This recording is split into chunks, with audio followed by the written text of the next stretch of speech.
not shrink back in fear with negative thoughts. Hello friends, this is Shundel, and today's share, it's just a reminder to each and every one of us that whatsoever happening in our life, the challenges, the problems, the difficulties, please don't shrink back in fear with negative thoughts.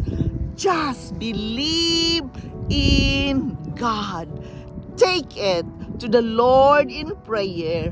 What you are facing right now, it is a part of our life journey. We are going to face different kinds of troubles and challenges in this life journey. We must understand that life is not always happiness.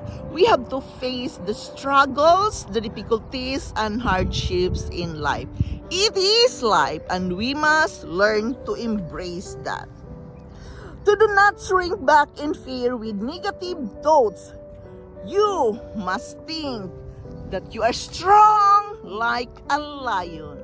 You are going to come out stronger, increased, and promoted, just like Daniel when he was thrown out with the lion. You have to believe that in yourself, that after the storm in your life, you are going to come out more stronger. You must believe the creator of the universe. Here we are again. I am talking about my belief in God, because He is the one who opens doors and gets us to where we want to be. He is going to show if there is anything that is holding us back from having an excellent spirit. We must have that excellent spirit every day, especially when we are having challenges and difficulties in life. We must simply use the special tool in this life journey. And what is that special tool you can use for yourself?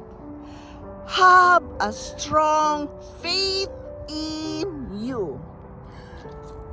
Be faithful to yourself. Believe what you are saying and affirming all positive words, and do not shrink back and take the easy way out when pressure comes. When pressure comes, stay at peace and do not fear. Have the prayer and the meditation when difficulty comes. You have to believe in yourself with that faith, knowing that you are strong than you ever think of. You are more than good enough to handle any kinds of problems, any kinds of difficulties and challenges in life. You can make it. Keep exercising your faith every day, because that is the huge tool you can use in your life. Exercise your faith every day when you're in a difficult situation. You must rest in faith, knowing that you are not alone, knowing that God is working behind the scenes for your behalf, knowing that God has sent a hedge of protection around you. Therefore, you have to take out that strong tool you can use of being faithful to yourself, of being faithful to God, knowing that whatsoever challenges comes in our life, you are strong enough to handle it.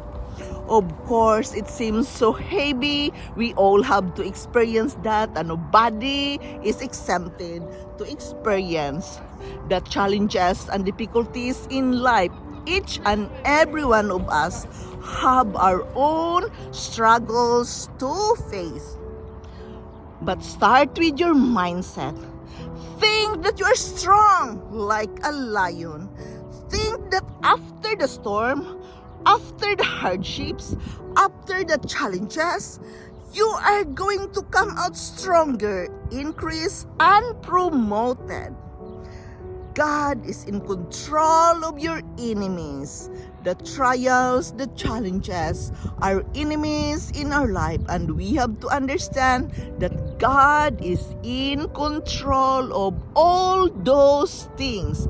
Therefore, I share with you my spiritual practice that the prayer and meditation is really in use here when we are facing the storms in life. We have to embrace it. We have to accept it. But you must keep exercising your faith in God. Keep exercising your faith in you that whatsoever may come, you are going to come out stronger than that experience. Believe me, you are going to become strong like a lion when you know how to handle things and keep exercising your faith in God and your faith within yourself every day. This is Shundel.